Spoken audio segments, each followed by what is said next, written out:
ਸਤਿ ਸ਼੍ਰੀ ਅਕਾਲ ਜੀ। ਪੰਜਾਬ ਹਰਿਆਣਾ ਹਿਮਾਚਲ ਤੇ ਤੁਹਾਡਾ ਸਭ ਦਾ ਸਵਾਗਤ ਹੈ।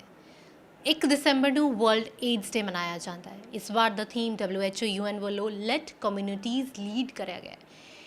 ਇਸ ਵਾਰੀ ਕੀ ਕੁਝ ਚੇਂਜਸ ਆਏ ਨੇ ਦੁਨੀਆ ਭਰ ਦੇ ਵਿੱਚ, ਅਗਰ ਅਸੀਂ ਗੱਲ ਕਰੀਏ HIV ਏਡਜ਼ ਦੀ, ਕਿਉਂਕਿ ਕਿਹਾ ਜਾਂਦਾ ਹੈ ਕਿ ਹਰ ਮਿੰਟ HIV ਏਡਜ਼ ਦੇ ਨਾਲ ਇੱਕ ਵਿਅਕਤੀ ਦੀ ਜਿਹੜੀ ਹੈ ਮੌਤ ਹੋ ਜਾਂਦੀ ਹੈ। ਤੇ ਇਸੇ ਤੇ ਵਧੇਰੀ ਜਾਣਕਾਰੀ ਸਾਡੇ ਨਾਲ ਸਾਂਝੀ ਕਰਨਗੇ ਡਾਕਟਰ ਰਵਿੰਦਰ ਕੌਰ ਸਚਦੇਵਾ, ਜੋ ਕਿ ਸੀਨੀਅਰ ਮੈਡੀਕਲ ਆਫਿਸਰ ਨੇ PGI ਚੰਡੀਗੜ੍ਹ ਦੇ ਵਿੱਚ। ਡਾਕਟਰ ਸਾਹਿਬ, ਤੁਹਾਡਾ ਜ਼ੀ ਮੀਡੀਆ 'ਚ ਬਹੁਤ ਬਹੁਤ ਸਵਾਗਤ ਹੈ। ਮੈਮ, ਸਭ ਤੋਂ ਪਹਿਲਾਂ ਸਭ ਤੋਂ ਵੱਡਾ ਸਵਾਲ ਜਿਹੜਾ ਇਹੀ ਹੁੰਦਾ ਹੈ ਕਿ HIV ਏਡਜ਼ ਬੇਸਿਕਲੀ ਹੈ ਕੀ?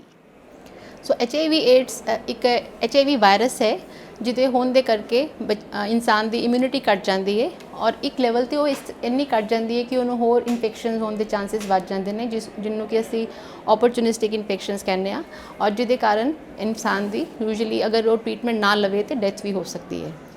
ਤੇ ਮੈਮ, ਕਿਹਾ ਜਾਂਦਾ ਹੈ ਕਿ ਹਰ ਇੱਕ ਮਿੰਟ ਜਿਹੜਾ HIV ਏਡਜ਼ ਦੇ ਨਾਲ ਇੱਕ ਬੰਦੇ ਦੀ ਡੈਥ ਹੋ ਜਾਂਦੀ ਹੈ। ਕਿੰਨੀ ਕੁ ਸੱਚਾਈ ਹੈ ਕਿ ਇਹ ਆંકੜੇ ਬਿਲਕੁਲ ਸਹੀ ਨੇ? ਸੋ ਤੁਹਾਡਾ ਇਹ ਕਹਿਣਾ ਕਿ ਹਰ ਇੱਕ ਮਿੰਟ 'ਤੇ ਇੱਕ HIV ਪਰਸਨ ਦੀ ਡੈਥ ਹੋ ਰਹੀ ਹੈ, ਉਹ ਇਸ ਕੰਟੈਕਸਟ 'ਚ ਹੈ ਕਿ ਅਗਰ ਉਹ ਮਰੀਜ਼ ਨੂੰ ਦਵਾਈ ਨਹੀਂ ਮਿਲ ਰਹੀ ਹੈ।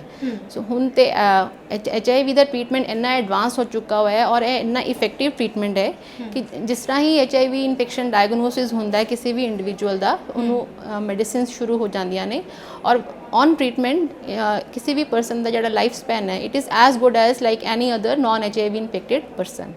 ਮੈਮ, ਕੀ ਕੁਝ ਸਿੰਪਟਮਸ ਨੇ? ਕਿਉਂਕਿ ਕਿਹਾ ਜਾਂਦਾ ਹੈ ਕਿ ਸਾਇਲੈਂਟ ਕਿਲਰ ਡਿਜ਼ੀਜ਼ ਹੈ, ਲੋਕਾਂ ਨੂੰ ਯੂਜੂਅਲੀ ਪਤਾ ਹੀ ਨਹੀਂ ਲੱਗਦਾ। ਕਿਸੇ ਦਾ ਵੇਟ ਘਟਣਾ ਸ਼ੁਰੂ ਹੋ ਜਾਂਦਾ, ਕਿਸੇ ਦਾ ਵਧਣਾ ਸ਼ੁਰੂ ਹੋ ਜਾਂਦਾ, ਤੇ ਲੋਕਾਂ ਨੂੰ ਲੱਗਦਾ ਉੱਦਾਂ ਹੀ ਕਮਜ਼ੋਰੀ ਹੈ, ਠੀਕ ਹੋ ਜੂਗੀ ਵਿਦ ਟਾਈਮ। ਲੋਕੀ ਡਾਕਟਰਸ ਕੋਲ ਜਾਣ ਦੇ ਬਾਰੇ ਸੋਚਦੇ ਵੀ ਨਹੀਂ। ਤੇ ਕੀ ਕੁਝ ਸਿੰਪਟਮਸ ਨੇ ਜੋ ਕਿ ਲੋਕਾਂ ਨੂੰ ਧਿਆਨ ਦੇ ਵਿੱਚ ਰੱਖਣੇ ਚਾਹੀਦੇ ਨੇ ਕਿ ਆਹ ਸਿੰਪਟਮਸ ਜਿਹੜੇ ਨੇ HIV ਏਡਜ਼ ਦੇ ਹੋ ਸਕਦੇ ਆ? ਸੋ ਅਗਰ ਜਦੋਂ ਐਕਿਊਟ ਇਨਫੈਕਸ਼ਨ ਹੁੰਦਾ ਹੈ, HIV ਦਾ ਜਦੋਂ ਐਕਸਪੋਜ਼ਰ ਹੁੰਦਾ ਹੈ ਐਕਿਊਟ ਇਨਫੈਕਸ਼ਨ ਵਿੱਚ, ਇਹ ਜਿਹੜੀ ਇਲਨੈਸ ਹੈ ਇਹ ਕਿਸੇ ਵੀ ਵਾਇਰਲ ਇਲਨੈਸ ਦੀ ਫਾਰਮ 'ਚ ਮੈਨੀਫੈਸਟ ਹੁੰਦੀ ਹੈ। ਜਿਸ ਤਰ੍ਹਾਂ ਕਿਸੇ ਨੂੰ ਬੁਖਾਰ ਆਉਣਾ, ਖਾਂਸੀ ਹੋਣਾ, ਲਿੰਫ ਨੋਡਸ ਦਾ ਵਧਣਾ, ਡਾਇਰੀਆਜ਼ ਹੋਣਾ। ਸੋ ਇਸ ਤਰ੍ਹਾਂ ਕਿਸੇ ਵੀ ਵਾਇਰਲ ਇਲਨੈਸ ਦੀ ਫਾਰਮ 'ਚ ਮੈਨੀਫੈਸਟ ਹੁੰਦੀ ਹੈ ਜਿਸ ਟਾਈਮ ਦੇ ਹਾਲੇ ਬੋਡੀ ਵਿੱਚ ਐਂਟੀਬਾਡੀਜ਼ ਨਹੀਂ ਬਣ ਰਹੇ ਹੁੰਦੇ ਨੇ।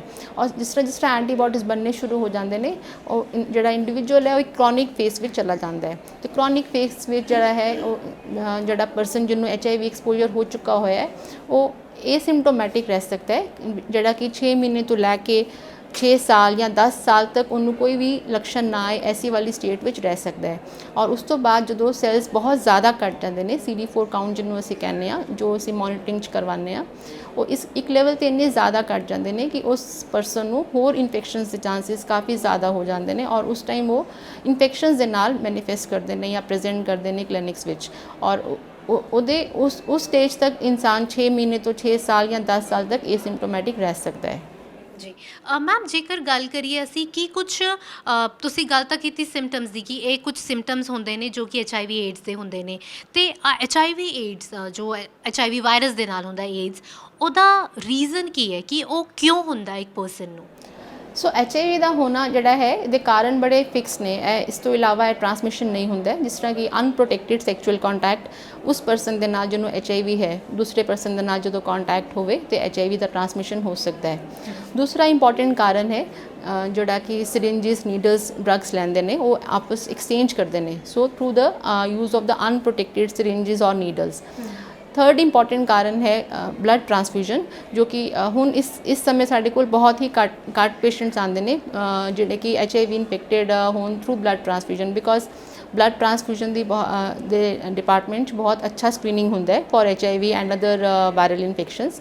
ਸੋ ਇਹ ਵੀ ਇੱਕ ਕਾਰਨ ਘੱਟ ਰਿਹਾ ਹੈ। ਇਸ ਤੋਂ ਇਲਾਵਾ ਅਗਰ ਕੋਈ ਪ੍ਰੈਗਨੈਂਟ ਮਦਰ ਹੈ ਜਿਹਨੂੰ HIV ਇਨਫੈਕਸ਼ਨ ਹੈ, ਉਹ ਆਪਣੇ ਬੱਚੇ ਨੂੰ ਇਹ ਵਾਇਰਸ ਟਰਾਂਸਮਿਟ ਕਰ ਸਕਦੀ ਹੈ ਡਿਊਰਿੰਗ ਪ੍ਰੈਗਨੈਂਸੀ ਜਾਂ ਫਿਰ ਡਿਲੀਵਰੀ ਦੇ ਟਾਈਮ 'ਤੇ ਜਾਂ ਡਿਊਰਿੰਗ ਬ੍ਰੈਸਟ ਫੀਡਿੰਗ ਦੇ ਟਾਈਮ 'ਤੇ।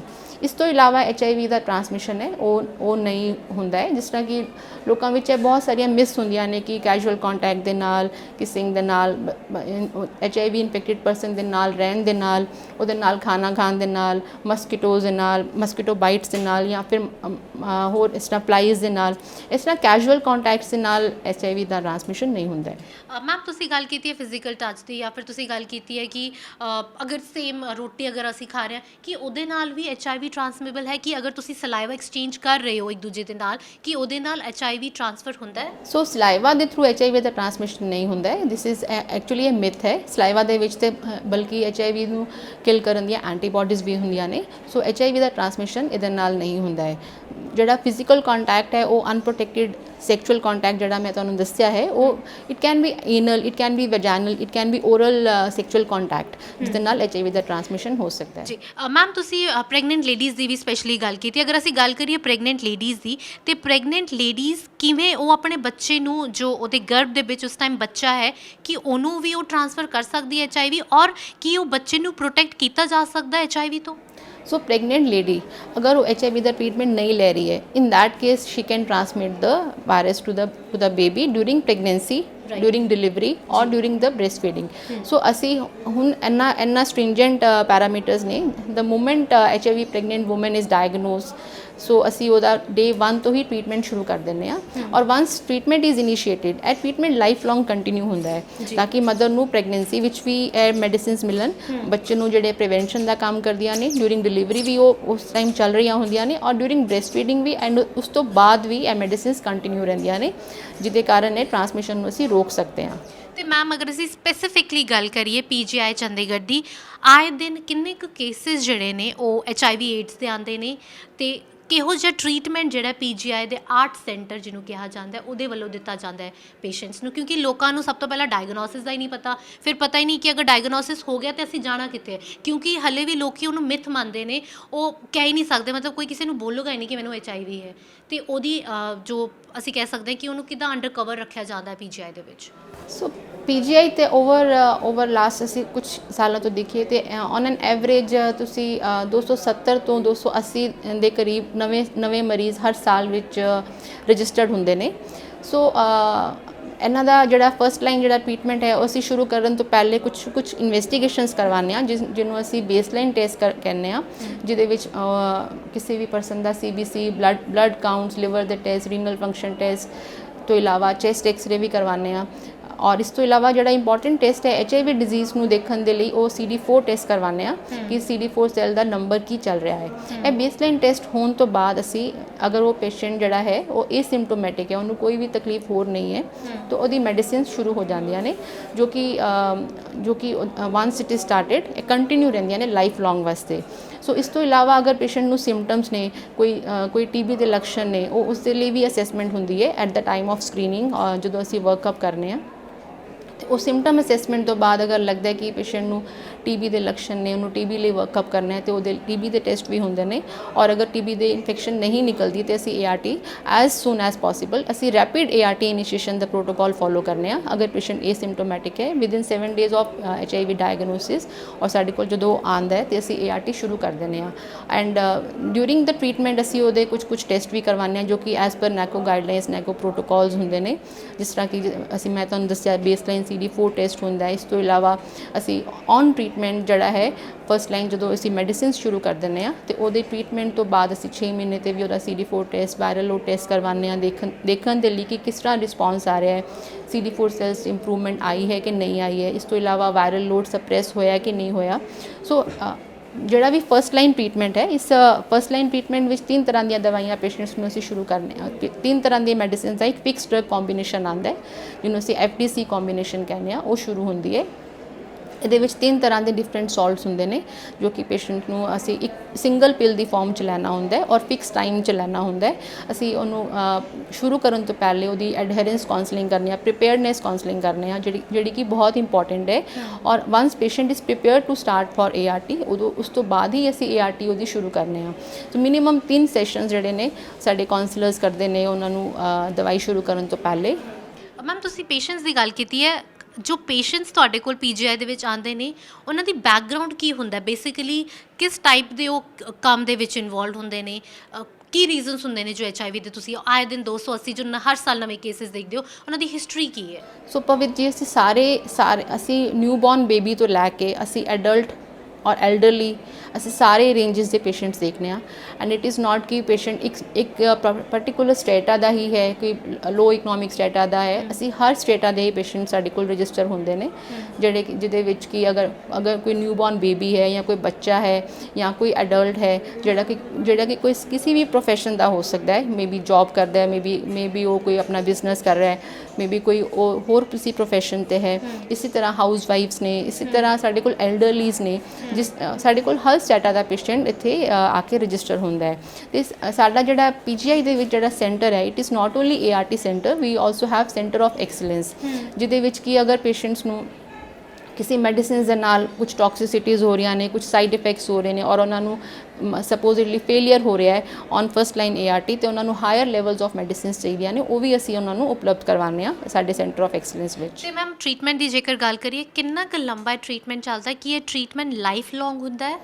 ਤੇ ਇਹ ਟ੍ਰੀਟਮੈਂਟ ਜਿਹੜਾ ਮੈਂ ਤੁਹਾਨੂੰ ਇਸ ਤਰ੍ਹਾਂ ਦੱਸਿਆ ਕਿ ਇੱਕ ਵਾਰੀ ਜਦੋਂ ਸ਼ੁਰੂ ਹੋ ਜਾਂਦਾ ਹੈ ਤਾਂ it is continued life long. Patient ਨੂੰ 100% ਐਡਹੈਰੈਂਸ ਦੇ ਨਾਲ ਇਹਨਾਂ ਨੂੰ ਮੈਡੀਸਿਨਸ ਨੂੰ ਲੈਣਾ ਹੁੰਦਾ ਹੈ, ਇੱਕ ਵੀ ਟੈਬਲੇਟ ਉਹਨੂੰ ਮਿਸ ਨਹੀਂ ਕਰਨੀ ਹੁੰਦੀ ਹੈ, ਔਰ ਇੱਕ ਵੀ ਗੈਪ ਨਹੀਂ ਹੋਣਾ ਚਾਹੀਦਾ ਟ੍ਰੀਟਮੈਂਟ 'ਤੇ। ਐਂਡ ਲਾਈਫ ਲੌਂਗ ਹੀ ਮੈਡੀਸਿਨਸ ਚੱਲਦੀਆਂ ਨੇ, so as to sustain on the first line medication. ਥੋੜ੍ਹਾ ਜਿਹਾ ਮੈਂ ਇਹਦੇ ਵਿੱਚ ਇਹ ਵੀ ਦੱਸਾਂਗੀ ਕਿ ਜਿਹੜੀਆਂ ਮੈਡੀਕੇਸ਼ਨ ਫਸਟ ਲਾਈਨ ਦੀਆਂ ਸ਼ੁਰੂ ਹੁੰਦੀਆਂ ਨੇ ਉਹ ਬਹੁਤ ਹੀ ਇਫੈਕਟਿਵ ਨੇ, ਔਰ ਅਗਰ ਉਹ ਪੇਸ਼ੈਂਟ ਮੇਨਟੇਨ ਕਰੇ ਆਪਣੀ ਐਡਹੈਰੈਂਸ 100% ਐਡਹੈਰੈਂਸ ਦੇ ਨਾਲ, ਉਹਨੂੰ ਇੱਕ ਵੀ ਟੈਬਲੇਟ ਮਿਸ ਨਾ ਕਰੇ, ਤੇ ਇਹ ਮੈਡੀਸਿਨਸ ਲਾਈਫ ਲੌਂਗ ਵਰਕ ਕਰ ਸਕਦੀਆਂ ਨੇ। ਐਂਡ ਅਗਰ ਪੇਸ਼ੈਂਟ ਨੂੰ ਸਪੋਜ਼ਿਡਲੀ ਕਿਸੇ ਟਾਈਮ 'ਤੇ ਇਹ ਫੇਲ ਹੁੰਦੀਆਂ ਨੇ, ਤੇ ਸਾਡੇ ਕੋਲ ਸੈਕਿੰਡ ਲਾਈਨ ਦਾ ਆਪਸ਼ਨ ਹੈ, ਥਰਡ ਲਾਈਨ ਦਾ ਟ੍ਰੀਟਮੈਂਟ ਦਾ ਆਪਸ਼ਨ ਵੀ ਹੈ, as per the requirement of the patient. ਸਭ ਤੋਂ ਜ਼ਿਆਦਾ ਰਿਸਕ HIV AIDS ਦਾ ਕਿਹੜੇ ਲੋਕਾਂ ਨੂੰ ਹੁੰਦਾ ਹੈ, ਐਂਡ ਇਹਨੂੰ ਅਵੋਇਡ ਕਿਵੇਂ ਕੀਤਾ ਜਾ ਸਕਦਾ ਹੈ? So unprotected sexual contact, heterosexual contact is the most common mode of transmission in our country. So ਇਹਨੂੰ ਅਵੋਇਡ ਕਰਨ ਦੇ ਲਈ ਅਸੀਂ ਪੇਸ਼ੈਂਟਸ ਨੂੰ ਇਹੀ ਕਹਿੰਦੇ ਹਾਂ ਕਿ to use condoms, behavioural counsellings ਕਰਨੇ ਆ ਪੇਸ਼ੈਂਟਸ ਦੀ। So this is more important to spread the infection. ਅਗਰ ਕਿਸੇ ਇੱਕ ਪਾਰਟਨਰ ਨੂੰ ਹੈ ਤਾਂ ਆਪਣੇ ਫੀਮੇਲ ਪਾਰਟਨਰ ਨੂੰ ਟਰਾਂਸਮਿਸ਼ਨ ਨਾ ਹੋਏ, ਸੇਮ ਵੇ ਅਗਰ ਫੀਮੇਲ ਨੂੰ ਹੈ ਤਾਂ ਮੇਲ ਪਾਰਟਨਰ ਨੂੰ ਟਰਾਂਸਮਿਸ਼ਨ ਨਾ ਹੋਏ। ਔਰ ਇੰਪੋਰਟੈਂਟਲੀ ਅਗਰ ਕੋਈ ਪੇਸ਼ੈਂਟ ਮੈਡੀਸਿਨਸ ਖਾਂਦਾ ਹੈ ਤੇ ਉਹਦਾ ਔਨ ਟ੍ਰੀਟਮੈਂਟ ਜਿਹੜਾ ਵਾਇਰਲ ਲੋਡ ਹੈ ਉਹ ਅਗਰ ਉਹ ਸਪਰੈਸ ਆ ਜਾਂਦਾ ਹੈ, ਵਾਇਰਲ ਸਪਰੈਸ਼ਨ ਹੋ ਜਾਂਦੀ ਹੈ, ਤਾਂ ਉਹ ਅੱਗੇ ਟਰਾਂਸਮਿਸ਼ਨ ਤੋਂ ਵੀ ਇਹ ਡਿਜ਼ੀਜ਼ ਨੂੰ ਰੋਕ ਸਕਦਾ ਹੈ। ਇਸ ਤੋਂ ਇਲਾਵਾ ਸਾਡੇ ਕੋਲ ਪੇਸ਼ੈਂਟ ਜਿਹੜੇ ਸੇਮ ਸੈਕਸ ਕੰਟੈਕਟ ਦੇ ਨਾਲ ਵੀ ਜਿਹੜੇ ਆਉਂਦੇ ਨੇ, ਜਿਨ੍ਹਾਂ ਨੂੰ HIV ਟਰਾਂਸਮਿਸ਼ਨ ਹੋ ਜਾਂਦਾ, ਜਿਨ੍ਹਾਂ ਨੂੰ ਅਸੀਂ ਮੈਨ ਹੂ ਸੈਕਸ ਵਿਦ ਮੈਨ ਕਹਿੰਦੇ ਹਾਂ, ਉਹ ਵੀ ਸਾਡੇ ਕੋਲ ਇਸ ਤਰ੍ਹਾਂ ਦੇ ਰਜਿਸਟਰਡ ਹੁੰਦੇ ਨੇ। ਸੋ ਉਹਨਾਂ ਨੂੰ ਵੀ ਅਸੀਂ ਪ੍ਰੀਵੈਂਸ਼ਨ ਦੇ ਲਈ ਅਸੀਂ ਕੰਡੋਮਸ ਦਾ ਰੈਗੂਲਰ ਯੂਜ਼ੇਜ ਹੀ ਐਡਵਾਈਸ ਕਰਦੇ ਹਾਂ। ਤੇ ਜੇਕਰ ਮੈਮ ਅਸੀਂ ਗੱਲ ਕਰੀਏ, who are more prone to getting infected with HIV AIDS, ਕੀ ਇੱਦਾਂ ਦਾ ਵੀ ਕੁਝ ਹੁੰਦਾ ਹੈ ਕਿ ਮੇਲ ਜਿਹੜੇ ਨੇ ਉਹਨਾਂ ਨੂੰ HIV AIDS ਜਲਦੀ ਕੈਚ ਹੋ ਸਕਦਾ ਹੈ, ਜਾਂ ਫਿਰ ਫੀਮੇਲ ਨੂੰ ਬਾਅਦ 'ਚੋਂ ਹੋ ਸਕਦਾ? ਇੱਦਾਂ ਦਾ ਕੋਈ ਮਿਥ ਜਾਂ ਫਿਰ ਕੋਈ ਜੋ ਤੁਸੀਂ ਦੱਸਣਾ ਚਾਹੋ? ਸੋ who are more likely to get infected, ਅਗਰ ਪੇਸ਼ੈਂਟ ਟ੍ਰੀਟਮੈਂਟ ਨਹੀਂ ਲੈ ਰਿਹਾ ਤੇ ਉਹਦਾ contact whether it is with a female partner or with a male partner, this can be transmitted, and transmission ਜਿਹੜਾ females 'ਚ ਹੈ ਉਹ ਜ਼ਿਆਦਾ ਈਜ਼ੀ ਹੋ ਜਾਂਦਾ ਹੈ। ਸੋ ਇਸੇ ਤਰ੍ਹਾਂ ਜਿਹੜਾ ਰਿਸੈਪਟਿਵ ਏਨਲ ਸੈਕਸ ਹੈ ਉਹਦੇ ਥਰੂ ਟਰਾਂਸਮਿਸ਼ਨ ਜਿਹੜਾ ਹੈ ਉਹ ਜ਼ਿਆਦਾ ਹੁੰਦਾ ਹੈ। ਸੋ ਅਗਰ ਜਿਹੜਾ ਪਾਰਟਨਰ ਨੂੰ ਡਿਜ਼ੀਜ਼ ਹਾਈ ਕੁਆਂਟੀਟੀ ਵਿੱਚ ਹੈ ਔਰ ਉਹ ਮੈਡੀਸਿਨਸ ਨਹੀਂ ਲੈ ਰਿਹਾ, so these are the more common mode of transmission. So ਤੇ ਮੈਮ ਅਗਰ ਕਿਸੇ ਨੂੰ HIV AIDS ਜਿਹੜਾ ਡਿਟੈਕਟ ਹੋਇਆ ਹੈ ਤੇ ਉਹ ਕਿੱਥੇ ਟ੍ਰੀਟਮੈਂਟ ਲੈ ਸਕਦਾ ਹੈ, ਕੀ ਕੁਝ ਉਹਦਾ ਪ੍ਰੋਸੀਜਰ ਹੈ? ਸੋ ਅਗਰ HIV ਦਾ ਡਾਇਗਨੋਸਿਸ ਦੇ ਲਈ ਗਵਰਨਮੈਂਟ ਨੇ ਕਾਫੀ ਸੈਂਟਰਸ ਖੋਲ੍ਹੇ ਹੋਏ ਨੇ, ਇੰਟੀਗ੍ਰੇਟਿਡ ਕਾਉਂਸਲਿੰਗ ਟੈਸਟਿੰਗ ਸੈਂਟਰਸ ਜਿਹਨਾਂ ਨੂੰ ਅਸੀਂ ਕਹਿੰਦੇ ਹਾਂ, ICTC ਸੈਂਟਰਸ ਕਹਿੰਦੇ ਹਾਂ। ਤੇ ਇਹ ਇੰਪੋਰਟੈਂਟਲੀ ਇਹ ਟੈਸਟ ਫ੍ਰੀ ਆਫ ਕਾਸਟ ਹੁੰਦਾ ਹੈ। ਨਾਟ ਓਨਲੀ ਦਿਸ ਟੈਸਟ, ਜਿਹੜਾ ਟ੍ਰੀਟਮੈਂਟ ਹੈ throughout the course of illness, this treatment is free of cost by the government. So once diagnosis ਜਦੋਂ ਹੋ ਜਾਂਦਾ ਹੈ ICTC ਸੈਂਟਰਸ 'ਤੇ, ਇਹ ਪੇਸ਼ੈਂਟ ਨੀਅਰੈਸਟ ART ਸੈਂਟਰ ਵਿੱਚ, ਐਂਟੀ ਰੀਟਰੋਵਾਇਰਲ ਟ੍ਰੀਟਮੈਂਟ ਸੈਂਟਰ ਵਿੱਚ ਜਾ ਕੇ ਰਜਿਸਟਰ ਹੁੰਦੇ ਨੇ। ਔਰ ਉੱਥੇ ਜਿਸ ਤਰ੍ਹਾਂ ਸਾਡਾ ਇੱਕ ਸੈਂਟਰ ਹੈ, ਉੱਥੇ ਪੇਸ਼ੈਂਟ ਦੇ ਜਿਹੜੇ ਇਨਵੈਸਟੀਗੇਸ਼ਨ ਹੁੰਦੇ ਨੇ, ਟੈਸਟ ਹੁੰਦੇ ਨੇ, ਇਹ ਸਭ ਕੁਝ ਹੀ ਪੇਸ਼ੈਂਟਸ ਨੂੰ ਫ੍ਰੀਲੀ ਪ੍ਰੋਵਾਈਡ ਕੀਤਾ ਜਾਂਦਾ ਹੈ। ਨਾਟ ਓਨਲੀ ਦਿਸ ਟ੍ਰੀਟਮੈਂਟ, ਅਗਰ ਪੇਸ਼ੈਂਟ ਨੂੰ ਪ੍ਰੋਫਾਈਲੈਕਸਿਸ ਦੀ ਲੋੜ ਹੈ, ਜਿਸ ਤਰ੍ਹਾਂ ਕਿ ਗਵਰਨਮੈਂਟ ਜਿਹੜਾ ਹੈ ਉਹ ਪ੍ਰੋਫਾਈਲੈਕਸਿਸ ਵੀ ਪ੍ਰੋਵਾਈਡ ਕਰਦੀ ਹੈ, ਜਿਸ ਤਰ੍ਹਾਂ TB ਪ੍ਰੋਫਾਈਲੈਕਸਿਸ ਮੈਡੀਸਿਨਸ ਮਿਲਦੀਆਂ ਨੇ, ਫੰਗਲ ਇਨਫੈਕਸ਼ਨਸ ਨੂੰ ਪ੍ਰੋਫਾਈਲੈਕਸਿਸ ਦੇ ਲਈ ਮੈਡੀਸਿਨਸ ਮਿਲਦੀਆਂ ਨੇ। ਇਸ ਤੋਂ ਇਲਾਵਾ ਡਾਇਰੀਅਲ ਇਲਨੈਸਿਸ, ਨਿਊਮੋਨੀਆ ਦੇ ਇਨਫੈਕਸ਼ਨਸ ਦੀ ਪ੍ਰੀਵੈਂਸ਼ਨ ਦੇ ਲਈ ਮੈਡੀਸਿਨਸ ਮਿਲਦੀਆਂ ਨੇ। ਸੋ ਇਹ ਵੀ ਫ੍ਰੀ ਆਫ ਕਾਸਟ ਹੀ ਮਿਲਦੀਆਂ ਨੇ। ਇਹ ਮੈਡੀਸਿਨਸ ਵੀ ਫ੍ਰੀ ਆਫ ਕਾਸਟ ਮਿਲਦੀਆਂ ਨੇ। ਇਸ ਤੋਂ ਇਲਾਵਾ ਜਿਹੜੇ ਟੈਸਟ ਨੇ, ਜੋ ਕਿ ਬਾਹਰ ਅਗਰ ਪ੍ਰਾਈਵੇਟ ਸੈਕਟਰ 'ਚ ਪੇਸ਼ੈਂਟ ਕਰਵਾਉਂਦਾ ਤਾਂ ਬਹੁਤ ਐਕਸਪੈਂਸਿਵ ਰਹਿੰਦੇ ਨੇ, ਵਾਇਰਲ ਲੋਡ ਟੈਸਟ ਕਰਵਾਉਣੇ, CD4 ਟੈਸਟ ਕਰਵਾਉਣੇ। this is also done free of cost in the national programs. So all ART centers which ਹੈ free of cost ਹੀ ਹੁੰਦੇ ਨੇ। ਇਸ ਤੋਂ ਇਲਾਵਾ ਜਿਸ ਤਰ੍ਹਾਂ ਸਾਡਾ ART ਸੈਂਟਰ PGI ਸਾਨੂੰ ਇੰਸਟੀਟਿਊਸ਼ਨ ਵੀ ਬਹੁਤ ਸਪੋਰਟ ਕਰਦਾ ਹੈ ਤੇ ਇੰਸਟੀਟਿਊਸ਼ਨ ਨੇ ਜਿਹੜੀਆਂ ਬਾਕੀਆਂ ਇਨਵੈਸਟੀਗੇਸ਼ਨਸ ਨੇ ਜਿਹਨਾਂ ਜੋ ਪੇਸ਼ੈਂਟਸ ਨੂੰ ਰਿਕੁਆਇਰਡ ਹੁੰਦੀਆਂ ਨੇ ਉਹ ਵੀ ਫ੍ਰੀ ਅਵੇਲੇਬਲ ਕਰਵਾਈਆਂ ਹੋਈਆਂ ਨੇ। ਤੇ ਮੈਮ ਐਟ ਦੀ ਐਂਡ ਮੈਂ ਚਾਹੂੰਗੀ ਕਿ ਲੋਕਾਂ ਦੇ ਲਈ ਜੋ ਸਾਡੇ ਵਿਊਵਰਸ ਨੇ ਉਹਨਾਂ ਦੇ ਲਈ ਤੁਸੀਂ ਕੋਈ ਮੈਸੇਜ ਇਸ ਵਰਲਡ ਏਡਸ ਡੇ ਤੇ ਦੇਣਾ ਚਾਹੋ ਅਵੇਅਰਨੈਸ ਨੂੰ ਲੈ ਕੇ HIV ਏਡਸ ਦੇ ਵੱਲੋਂ। ਸੋ ਮੈਂ ਇਹ ਕਹਿਣਾ ਚਾਹਾਂਗੀ ਕਿ HIV ਜਿਹੜਾ ਹੈ it is well manageable treatable illness as like any other chronic illness. So ਇਹਦੇ ਟ੍ਰੀਟਮੈਂਟ ਦੇ ਲਈ ਸਾਨੂੰ ਪਿੱਛੇ ਨਹੀਂ ਹਟਣਾ ਚਾਹੀਦਾ। If somebody is positive that person should be as soon as started on the treatment register ਹੋਣਾ ਚਾਹੀਦਾ ਪੇਸ਼ੈਂਟਸ ਨੂੰ, ਅੱਗੇ ਆ ਕੇ ਆਪਣਾ ਇਲਾਜ ਕਰਵਾਉਣਾ ਚਾਹੀਦਾ ਕਿਉਂਕਿ ਇਹ ਟ੍ਰੀਟਮੈਂਟ ਬਹੁਤ ਹੀ ਇਫੈਕਟਿਵ ਹੈ। ਸਿੰਗਲ ਟੈਬਲੇਟ ਦੇ ਨਾਲ 100% ਅਡੇਰੈਂਸ ਦੇ ਨਾਲ ਇਹ ਪੇਸ਼ੈਂਟਸ ਬਿਲਕੁਲ ਆਪਣਾ as like any other normal person ਜਿਹਨੂੰ HIV ਇਨਫੈਕਸ਼ਨ ਨਹੀਂ ਹੈ ਉਹਦੀ ਤਰ੍ਹਾਂ ਰਹਿ ਸਕਦੇ ਨੇ। ਔਰ this is very effective treatment and one should not hide from the status and one should not be deprived of the treatment. We should be able to achieve 95 target of UNAIDS ਜਿਹਦੇ ਵਿੱਚ ਕੀ ਹੈ ਕਿ 95% of people who are having HIV they should know their HIV status and 95% of people who know their HIV status they should be on antiretroviral therapy and 95% of the people who are on antiretroviral therapy they should be virally suppressed. So those people who know their status they should come forward to get treatment and they can live a normal healthy life as like any other non HIV person. ਜੀ ma'am ਤੁਹਾਡਾ ਬਹੁਤ ਬਹੁਤ ਸ਼ੁਕਰੀਆ doctor ਸਾਹਿਬ ਸਾਡੇ ਨਾਲ ਸਾਰੀ information ਸਾਂਝੀ ਕਰਨ ਦੇ ਲਈ। ਇਸੇ ਕਿ ਸਾਡੇ ਨਾਲ ਸੀਨੀਅਰ ਮੈਡੀਕਲ ਆਫਿਸਰ PGI ਤੇ ਡਾਕਟਰ ਰਵਿੰਦਰ ਕੌਰ ਸਚਦੇਵਾ ਜਿਨ੍ਹਾਂ ਨੇ ਦੱਸਿਆ ਕਿ HIV ਏਡਸ ਦੇ ਕੀ ਕੁਝ ਕਾਜ਼ਸ ਨੇ, ਪ੍ਰੀਕਾਸ਼ਨਸ ਕੀ ਲੈ ਸਕਦੇ ਨੇ ਤੇ PGI ਦੇ ਆਰਟ ਸੈਂਟਰ ਦੇ ਵਿੱਚ ART ਸੈਂਟਰ ਦੇ ਵਿੱਚ ਕਿਸ ਤਰੀਕੇ ਦੇ ਨਾਲ ਗਵਰਨਮੈਂਟ ਆਫ ਇੰਡੀਆ ਦੀ ਜੋ ਮੈਡੀਸਿਨਸ ਨੇ ਉਹ ਪ੍ਰੋਵਾਈਡ ਕਰਾਈਆਂ ਜਾਂਦੀਆਂ ਨੇ ਔਨ ਦ ਬੇਸਿਸ ਆਫ ਅਨੋਨਿਮਿਟੀ। ਸਭ ਚੀਜ਼ਾਂ ਹੀ ਸਭ ਟ੍ਰੀਟਮੈਂਟਸ ਤੇ ਹੁੰਦੇ ਨੇ ਤੇ ਉਮੀਦ ਕਰਦੇ ਹਾਂ ਕਿ ਇੱਕ ਸਟੈਪ ਤੁਸੀਂ ਲੋਕੀ ਜੋ ਕਿ ਵਿਊਅਰਸ ਨੇ ਸਾਡੇ ਉਹ ਵੀ ਚੱਕੋਗੇ ਤੇ ਇੱਕ ਰਿਸਪੌਂਸਿਬਿਲਿਟੀ ਲਓਗੇ ਤੇ ਅਗਰ ਕੋਈ ਵੀ ਇਫੈਕਟਡ ਹੁੰਦਾ ਹੈ HIV ਏਡਸ ਦੇ ਨਾਲ ਉਹ ਸਾਹਮਣੇ ਆਊਗਾ ਤੇ ਆਪਣਾ ਟ੍ਰੀਟਮੈਂਟ ਜਲਦ ਤੋਂ ਜਲਦ ਸ਼ੁਰੂ ਕਰਾਊਗਾ ਕਿਉਂਕਿ ਮੈਡੀਸਿਨਸ ਬਹੁਤ ਹੀ ਇਫੈਕਟਿਵ ਨੇ, ਜਾਨਲੇਵਾ ਡਿਜ਼ੀਜ਼ ਨਹੀਂ ਹੈ। ਉਹ ਦਵਾਈਆਂ ਬਿਲਕੁਲ ਮੁਹੱਈਆ ਕਰਾਈਆਂ ਜਾਣਗੀਆਂ, ਤੁਹਾਨੂੰ ਸਭ ਕੁਝ ਟ੍ਰੀਟਮੈਂਟ ਤੁਹਾਨੂੰ ਦਿੱਤਾ ਜਾਊਗਾ on the basis of anonymity. Cameraman Jagjit Singh ਦੇ ਨਾਲ ਪਵਿਤ ਕੌਰ, ਜ਼ੀ ਮੀਡੀਆ, ਚੰਡੀਗੜ੍ਹ।